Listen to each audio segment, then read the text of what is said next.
Good morning. This is Bobby Dupre with the Bobby Dupre Show, presented to you each Thursday morning at 7 a.m. And many of you are watching it on your televisions. Others are listening to it on 12:30 a.m. And 105.3 FM. KSLO companies, part of the Delta Media Group, as well as our TV station here. And of course, many of you are watching it on your computers around the world, and we appreciate all of you and hope that you'll assist our sponsors next time you're needing some of their services, and we mention them. And now we run the program in 4 quarters. We playing the football schedule. It's football season now, cold weather and all that. You yes, sir. Got to get down to football. Got to get down to it. And a lot of things have occurred since the last program. We taped last week on Tuesday, kind of unusual, but we're back on our regular Wednesday morning taping, and we're about 10 o'clock. We're right on time. We get here around 9. It takes about an hour to kind of get the cobwebs out of the head and put all our numbers and our pictures on the computer and everything like that. So anyhow, sit back, drink a good cup of coffee, one of these little 5-hour energy drinks. Energy drinks. You know, this guy is making a fortune. He is spending. He sponsors one of the cars on NASCAR, and really? That's millions of dollars a year. It's $1 million on the front hood right out the gate. So. Oh, it's to sponsor one of these, you're looking today, I'm sure, anywhere from $30 to $50 million a year. Now, they do win a little bit of money every week. They get a little something, but nothing to what. But anyhow. It's kind of like some of them horsemen. Not every horse is going to pay enough to pay the feed. No. now, quit reminding me. We go through those kind of slow seasons. But we did okay with the purchases we had made, and we'll talk about that a little bit later.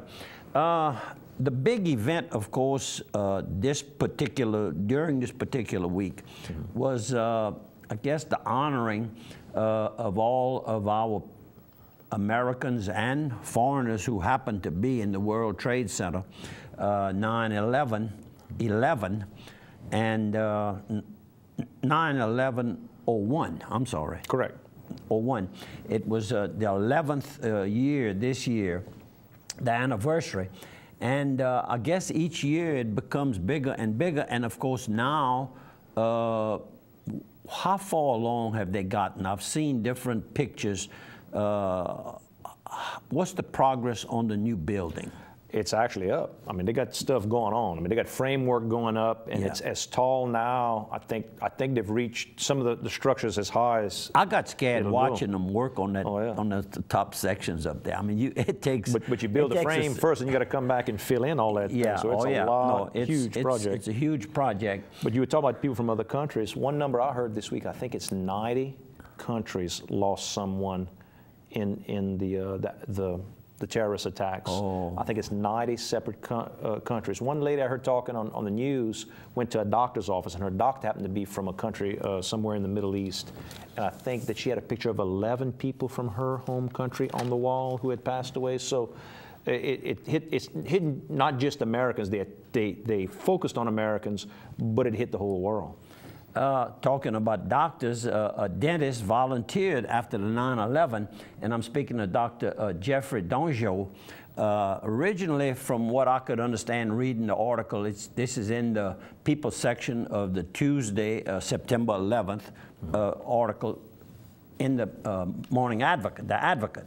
And he, of course, is shown here with the helmet he wore, with the gas mask that he had, shirts, pants, shoes, the whole 9 yards.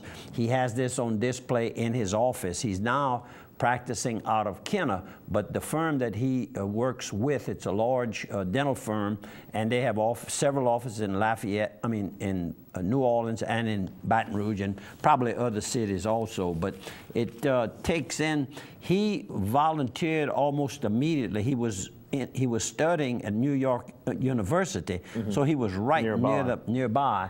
So he went over there and helped out, like so many other thousands of people.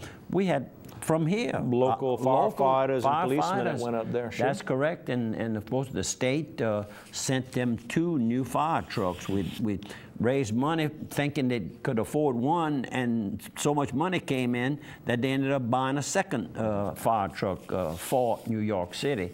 And you know, this is when I guess the generosity of our American spirit really comes out.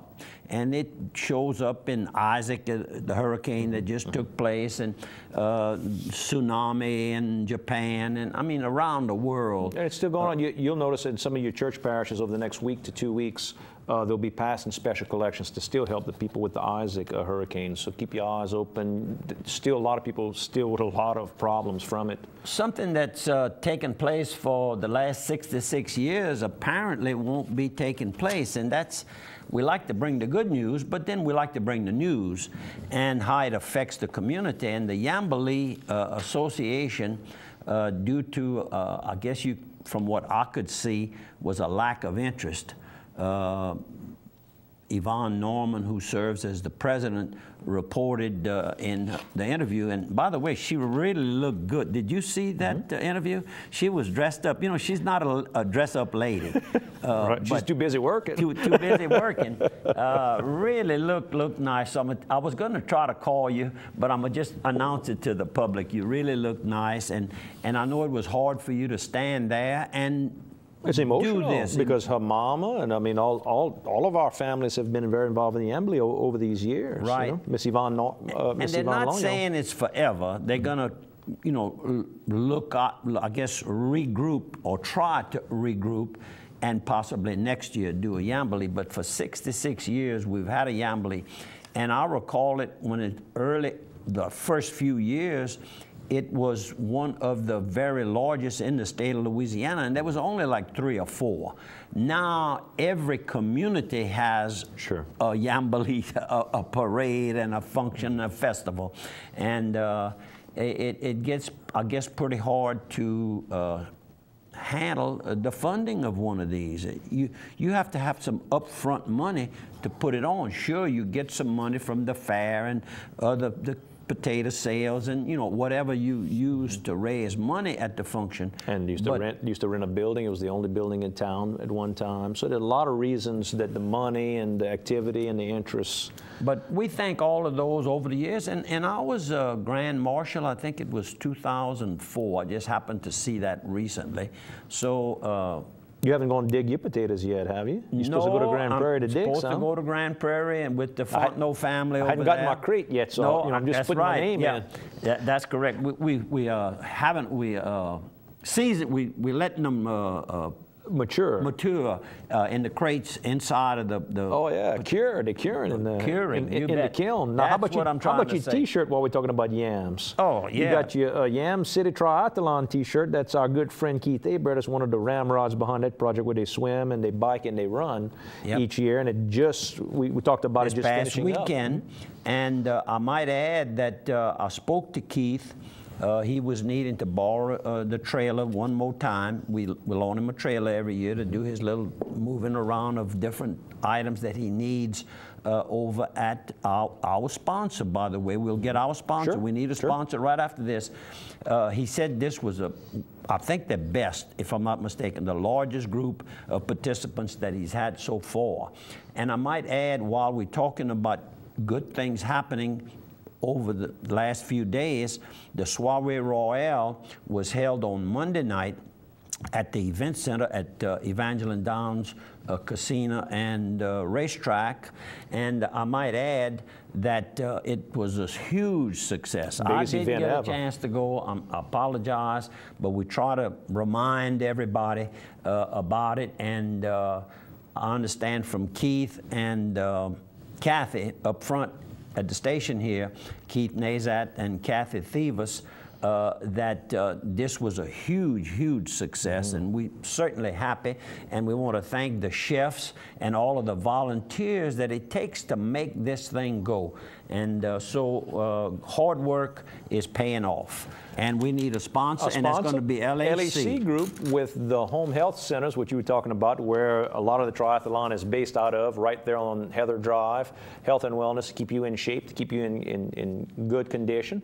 In the same building, they've got the palliative care and hospice care center as well. If you've got anyone in your family that needs hospice or palliative care, they can help you there, or throughout the entire United States. They can help you with nursing at home. They can help you with different equipment, from the lift chairs to the beds to the oxygen equipment to the therapists you may need for your home. That's Louisiana Healthcare Group. And let's get one more sponsor while I'm at it. Let's talk about Mr. Benny's over at Benny's Supermarket. Go by Mr. Benny's Supermarket and try out all the great meats they've got there, the best of the best produce, huge wine selection, their imported beer selection, I think biggest around, with 90+ types of beer. And you can build your own six-pack. If you like this flavor, try that flavor. You're not sure you want to buy a whole six-pack, build your own to try them all out. The deli's open 7 days a week with good home-style cooking. And they've got Little Benny's Sports Shack with nutritional supplemental needs if you're just trying to lose weight or you're trying to be a bodybuilder. How's that? That sounds real good. How about one other thing coming up? I'm gonna cut you off here real quick. We're talking about the Civic Center. Opelousas Civic Center next Wednesday, September the 19th at 6 p.m. is Ducks Unlimited, the Ducks Unlimited Banquet. It's $50 a ticket, and with your $50 ticket, that's for a couple. So if you want to bring your wife or bring your girlfriend, a lot of guys just go, just the guys, for Ducks Unlimited to help take care of the wildlife here and preserve the wetlands. Auction starts at 7:30, and of course they auction all kind of great things all evening. We got that note from Mr. Kevin Doucette over on the other end of town. And I got it too. And last night at the Elks Lodge, 2 new members in the Elks Lodge being, I think, sworn in last night, if I'm not mistaken, was Jude Orman and Jamie Kelly. And of course, the 2 of them immediately gave me all this information again. And I showed it. I said, Kevin is already ahead of you guys, but it's good to see that there's a lot of people that try to make this the success it is, and that's next Wednesday, the 19th. Sure. And that's at the Opelousas Civic Center this particular time. Correct. Go ahead now, get Kevin. And, I can talk about Kevin and Piggly Wiggly now. You want to do that too? Yes, we can do that as well. With Piggly Wiggly, with locations at North Opelousas and South Opelousas. They do catering over the south end. They've also got the location in Simsport, what they like to call the 3 Little Pigs. You can go by and try all their different specials. Every week they've got a whole large group of specials that they honor from store to store to store. Go by. The pig knows best. Yep.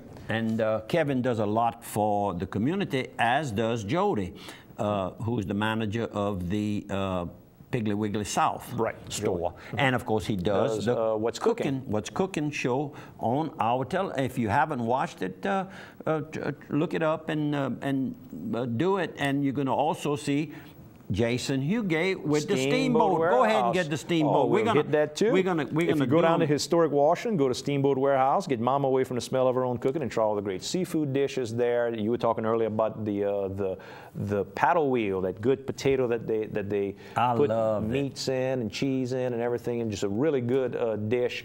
All the great seafood, all the great steaks, the adult libations and wine selection, beautiful wharf, and the weather's starting to cool off right now. You can go sit outside, enjoy that glass of wine. Go by the Steamboat Warehouse and tell chef owner Jason Hugate we said hi. You know, I haven't had a drink since that infamous night of November the 2nd, almost a year. Can you imagine? And I was working on the program, reading papers and 10 seconds, just to let you know. Well, let me. We're going to hold it for the next break. We're going to hold it for the next break. We're going to see you folks on the other side of 1 minute.